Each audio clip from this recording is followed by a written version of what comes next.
Tucker Barnhart joins us today in the trenches with Dave Lapham, brought to you by First Star Logistics. And what a great defensive catcher Tucker Barnhart is. Won the Gold Glove in 2017 and 2020. He is the epitome of the backstop. He smothers everything. He blocks everything. Nothing gets by Tucker Barnhart. And he talks about the relationship that he establishes with pitchers and calling games and the trust factor involved with throwing to him as their catcher, and he takes great pride in that. There's no question about it. Talk about his great years in high school. He was the best baseball player in the state of Indiana, and the Reds drafted Tucker Barnhart. And 4 or 5 years in minor league duty, he came to the Cincinnati Reds, Major League Baseball, and been here ever since. And special guy, special player. You're going to like Tucker Barnhart.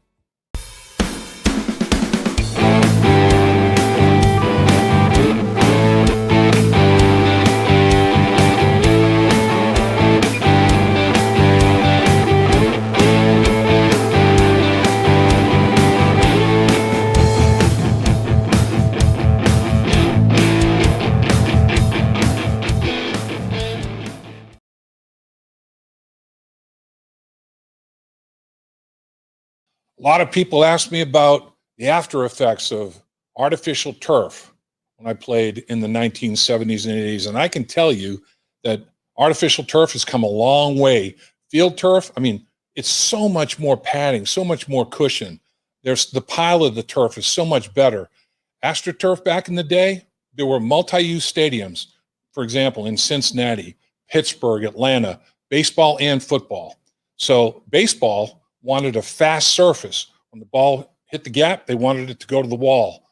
And there were seams for the pitcher's mound, the home plate, baselines. There were seams that you actually would get your cleats caught in and turn your foot and ankle and have serious ankle injuries and worse. I saw guys get caught in a seam in their seasons with injuries. So the turf, the AstroTurf, was unbelievable to deal with. The other thing was, it was only about a half inch of padding. It was concrete, half inch of padding, and then they roll the AstroTurf out there. There's very little pile, very little thickness to that. So it was literally like playing on the floor. I can remember many days, many after games, where I didn't necessarily get injured, but the next morning when I woke up, there were 2 hits. The hit with the defensive player at the line of scrimmage, and then the hit when you both went to the turf, if you both did go to the turf. That was a very big hit because a couple of big bodies falling on top of each other on that turf with no give. Man, it wore you out now. You were sore physically. Plus burns. Turf burns were unbelievable. This AstroTurf would just rip skin right off it. Your whole forearm. You could literally rip a big chunk of skin off your forearm. Your elbows would be scabbed over if you were fortunate enough to get them scabbed over during the course of the year. Some guys' knees would get burned up, their thighs and calves would get burned up. It was crazy playing on AstroTurf. So they've evolved. Now there's football stadiums, baseball stadiums. They're separate. There aren't these multi-use stadiums that can be dangerous for football players, I think, in particular. And the turf and the conditions of the playing fields are so much better, so much more improved. Welcome once again to our luxurious First Star Logistics studios. You're listening and watching to In the Trenches with Dave Lapham, brought to you by First Star Logistics, and special guest today, the great Tucker Barnhart. And Tucker, Indiana native, born in Indianapolis. You moved to Brownsburg and you play at Brownsburg High School. Were you a Reds fan as a youngster? Yeah, obviously growing up, being from the Midwest, the Reds were always on TV. And so I grew up watching the Reds. I wouldn't consider myself a Reds fan necessarily, but whenever I was given the opportunity to watch a Reds game, I did. So it was one of those things where I grew up watching the Reds, I grew up watching the Cubs, and I grew up watching the Braves because they were all on TV all the time. I grew up a Chipper Jones fan, and across the board, for the most part, I grew up a fan of players. Not necessarily a team, just because growing up in Indiana, there wasn't a team. So I followed players, but I always watched the Reds. They were always on Fox Sports Midwest, and I'd get home and I'd catch the back end of the day games when I got home from school. Same with the Cubs and same with the Braves. So it was a lot of Reds on TV in my house. So Brownsburg High School, were you a multi-sport athlete, or was it all baseball all the time? And when I got to high school, I was all baseball all the time. I grew up playing a lot of different sports, played basketball. I think it's a prerequisite if you're from the state of Indiana that you have to at least play basketball at some point in your life. So I played basketball, played a little bit of football. I played some tennis, but once I got to high school, it was all baseball all the time. I'll tell you, your high school career, amazing. In 2008, a junior in high school, you bat 500. You kidding me? You're named the Louisville Slugger High School All-American team. Then your senior year, you're named Mr. Baseball in the state of Indiana. And Baseball America rated you the best available player from Indiana in the 2009 Major League draft. So tell us about your high school baseball career. I mean, was it like rolling out of bed for you? I mean, was it that easy? Easy wasn't isn't the right word. I've been really fortunate to be around a lot of really good people in my baseball life. Whether it was my dad, my grandpa, coaches in Indiana, my high school coach Pat O'Neill. I played for a lot of really influential people in my life in the summers with the Indiana Bulls. I just played for a lot of people that have spent a lot of years around baseball and learned from a lot of people. I spoke with Scott Rowland, a guy named Dan Held coached me a lot, who was in the Cardinals and the Phillies organization in the minor leagues. And when it comes to catching, he's one of the guys that taught me a lot of what I know. So easy, no. Fortunate, yes. Just to be around a lot of, like I said, good people, and on good teams. I played with a lot of really good players. I played with Drew Storen. I've known Drew since I was 10 years old. Lance Lynn, I've known Lance since I was probably about 8 years old. Let's see. I'm forgetting people obviously, but I think my freshman year of high school, I think we had 7 of the 9 players that were in the starting lineup went on to play college baseball. Wow. Not necessarily Division I, but quite a bit of people moved on and played at a higher level. So just been, again, very fortunate to be around a lot of really good people that have helped me out a lot. You win the Gold Glove in 2017 and 2020. What's the biggest attribute, trait, characteristic that a catcher has to have to be so good defensively at the caliber that you are? Man, I don't know that I could put one. For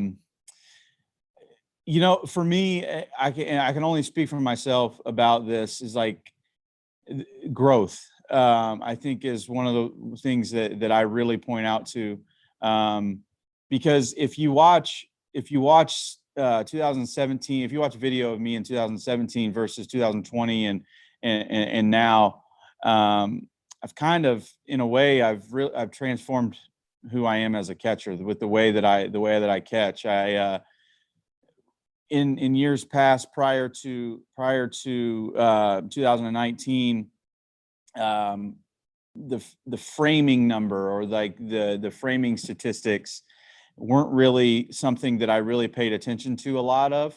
And in 2017, if you go back and look at my framing numbers, they weren't that good. And fundamentally, I was doing some things, maybe not wrong necessarily, but different than what I'm doing now. And those numbers have kind of, they've gone from near the bottom, as far as that number is concerned, to close to the top, or in the top quarter of the league, as far as that number is concerned. But I think that your willingness to grow, I think your willingness to be able to separate offensive at bats and experience, and use it and be able to separate that when you cross the line and go play defense, I think is huge. I referenced Dan Held a minute ago, but Dan gave me some of the best advice that I've ever gotten when it comes to defense. And he said, Tucker, he said, when you're in the lineup, when you're in an offensive lineup, there are 8 other guys that can bail you out if you have a bad at bat. And if you're behind the plate catching, and a pitcher throws a ball in the dirt, you're the last line of defense. Like there's nobody there to bail you out if you're unwilling to block, or if you're in a position where you're taking plays off. So I think for me, that's one thing that I really kind of go back to. And I know that's not necessarily a characteristic, but I think your willingness to grow and mature and be able to separate, I think is huge. That 2017 season, you led National League catchers in wins above replacement, caught stealing percentages, and you led the major league. You threw out 32 potential base stealers. I mean, in this era of analytics and numbers, is there any one that you take big pride in, that you focus on? You talked about the framing. Is there any other number that well, I'm proud of where I rank in this category? The one that I'm the most proud of, because there's a lot of variables that go into throwing guys out. There's a lot of variables that go into receiving pitches, whether it's the umpire, whether it's the pitcher, and is the pitcher throwing the ball in the location that he's trying to throw it to. I mean, it's a lot easier to catch a ball that's going where you know or you think it's going to go versus the other way. But the one thing that, and it's hard to kind of put a number by it, but I think they're trending in a direction. They, meaning the analytic departments, kind of across baseball, are trending in a way to put a number on it, is blocking. I think the biggest compliment that I can get, in my opinion, for me personally, is that a pitcher knows that they can throw a ball in the dirt at any time, and they know that I'm going to knock it down. And that, to me, is, again, that advice that I got from Dan is like, you're the only guy that can bail yourself out in a way. And so to me, I'm one of the best, if not the best blocker in the league. And I have been for quite some time. And I will continue to be.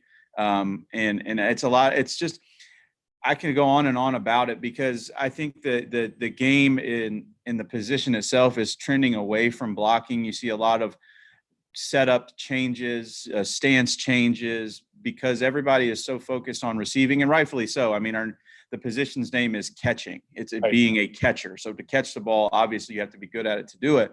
However, I think there's a lot of other things that go on in the position, or at the position, that are kind of being taken for granted now, as far as where the game stands.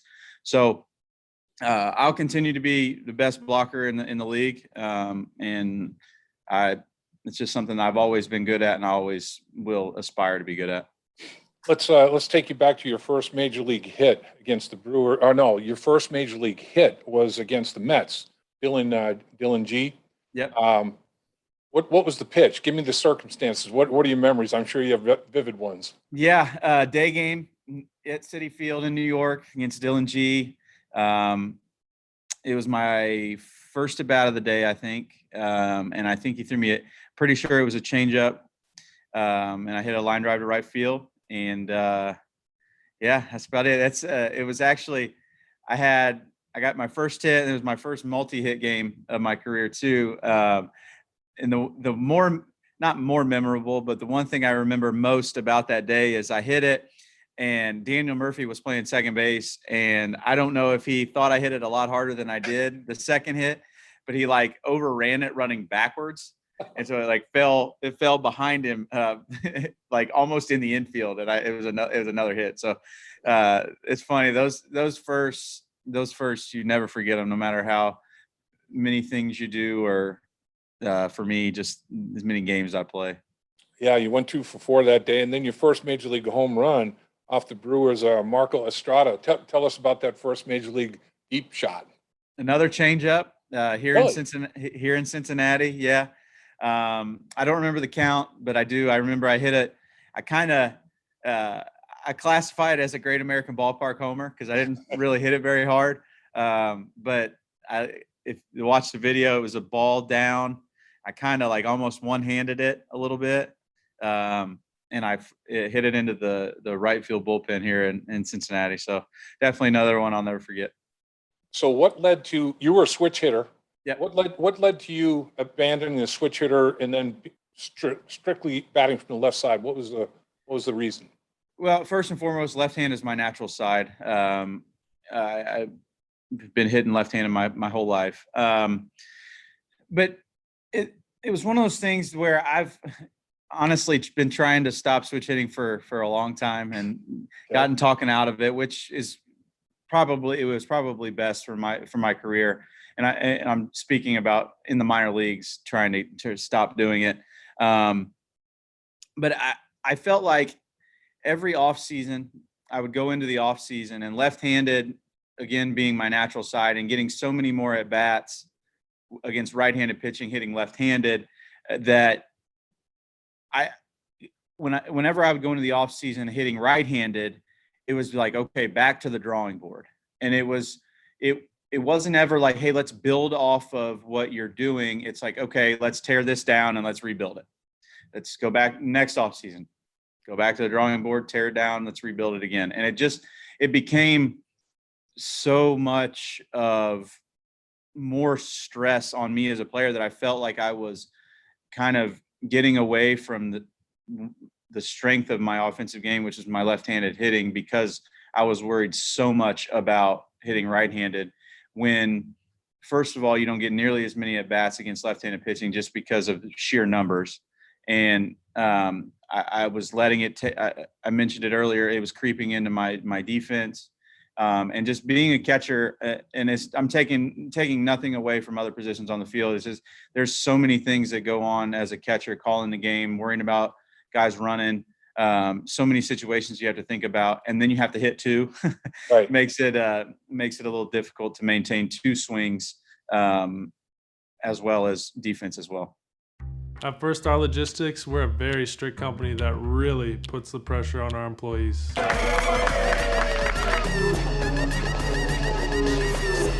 Breaks? What are those?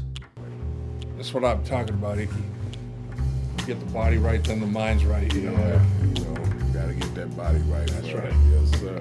Become a star with a chance to earn the highest commission percentages in the industry as a freight broker agent. Check out firststarlogistics.com. Is there a guy or a couple of guys when they're on first base, you're like, oh boy, this dude now he's a road runner. He's a road runner. This is going to be a challenge. Well, I played with one for a long time in Billy Hamilton. So whenever Billy's over there, that's very stressful. Ronald Acuna with the Braves, when he's not healthy now, unfortunately. But when he's over there, you always have to worry. Let's see. The Diamondbacks, Dave McKay, the first base coach for the Diamondbacks, like, gives me nightmares because he's so good at his job at picking up tells from pitchers when they're picking over, when they're not picking over. And so anytime we play the Diamondbacks, I have nightmares. I know when we play them on the schedule, they keep me up at night. That's for sure. So you talk about calling the game and all the responsibilities. All relationships are built on trust. And I've heard nothing but great things about you as a human being. I mean, Tucker Barnhart is as good a person as there is walking God's green earth. And you seem to have that type of relationship where your pitchers totally trust what you're all about. Is that a big part of it? Yeah, that to me, it goes kind of hand in hand with knowing that they can throw a ball in the dirt and that it's gonna be blocked. Yeah. I think that our job as catchers is to do whatever we possibly can to help that guy that's on the mound, whoever it is, get through the game at that point of the game, or that day or that night or whatever it is, wherever the situation is.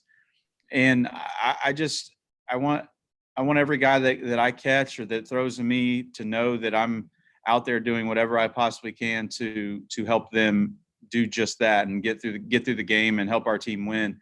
And again, there's no greater compliment to me than a guy wanting to throw to me. That's just that, whether it works out or it doesn't work out as far as them throwing to me, or whether we win, whether we lose, whether we have a good one or a bad one, it doesn't matter. It just, as long as they know that I'm out there doing everything I possibly can to put them in a situation to have success, whether it's with the pitch call, whether it's with trying to throw a guy out, trying to pick a guy off, blocking a ball, going to the mound and talking to him, whatever it is, just knowing that I'm there, that I'm present, that I'm not worried about my at bat that just happened, that I punched out with the bases loaded, or whatever it is. I hit a homer that I'm still gloating about, whatever that is. I just want those guys to know that they can do or say or throw whatever they want at that time.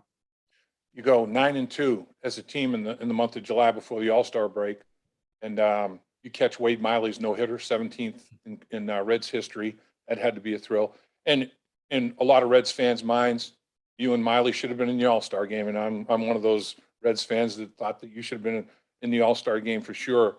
At that point, when you guys were 9-2, it's like, oh man, we got to take a break. I mean, I've been there. When you're on a run like that, don't you want to keep playing? No doubt about it. Yeah. For like physically, for your body, you want the break. You want to be able to kind of recharge for a second half push.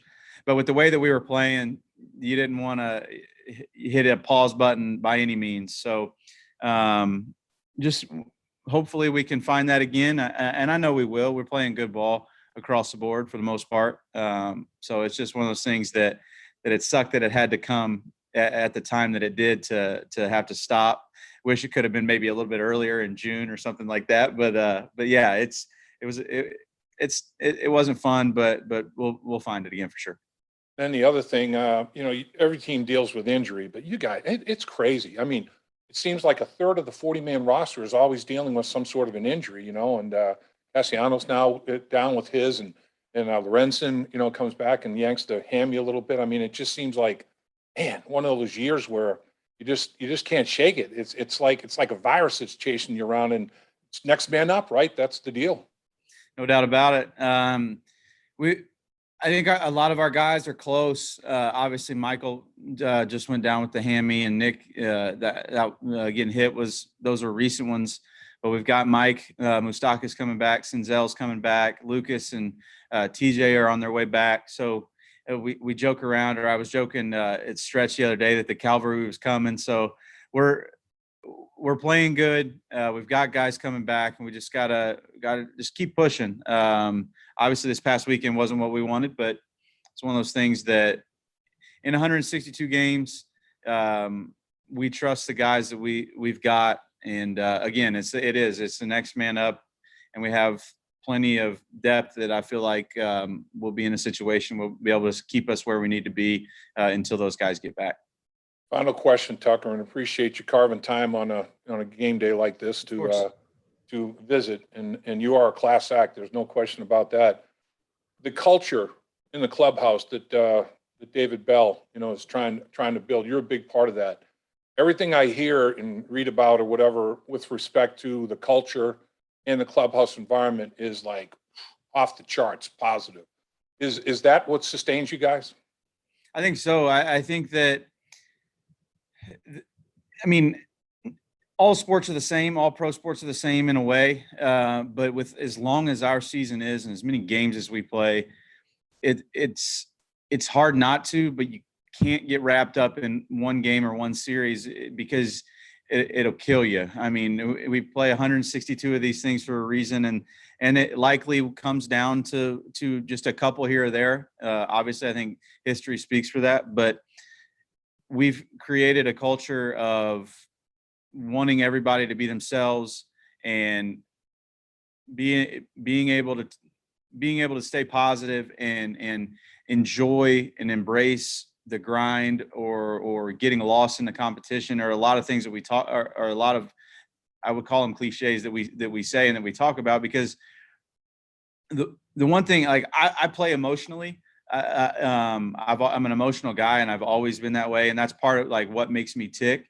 But it's like my best attribute and my worst in the same sentence, because it's hard for me, and it's been hard for me in the past to turn the page on certain things, errors or at bats, like I referenced earlier. But David's done such a good job for me personally in talking about that, and just finding a way and finding a place mentally that allows me to just trust my preparation, and just he says it. He's told me before, just get lost in the competition, just go play. And I think that's when you're best, when your best self comes out is when you know you're prepared, you know that you're where you need to be, and now you just go play the game that you've been playing since you're 6, 7, 8 years old, and it's been so freeing mentally for me, and I'm truly attribute the ability to be able to turn the page, be okay with the ups and downs and the roller coaster of a season,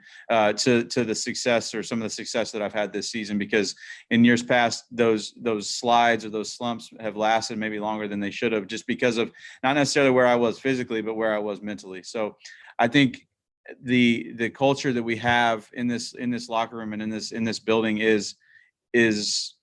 has given everybody the ability to do that. And it's been awesome. Real quick, you mentioned 6, 7, 8 years old, you and your lovely wife, Sierra, a couple of young boys. Yeah. I know it's real early, but do you think you got a couple of ball players there? Well, Tatum, he'll be 4 at the end of August. Yep. We can't go a day without playing baseball in the basement. So Sweet. I know for sure he's left-handed. He throws left-handed. He hits left-handed. So he's going to hopefully run like his mom and not like his dad. So maybe he can play the outfield.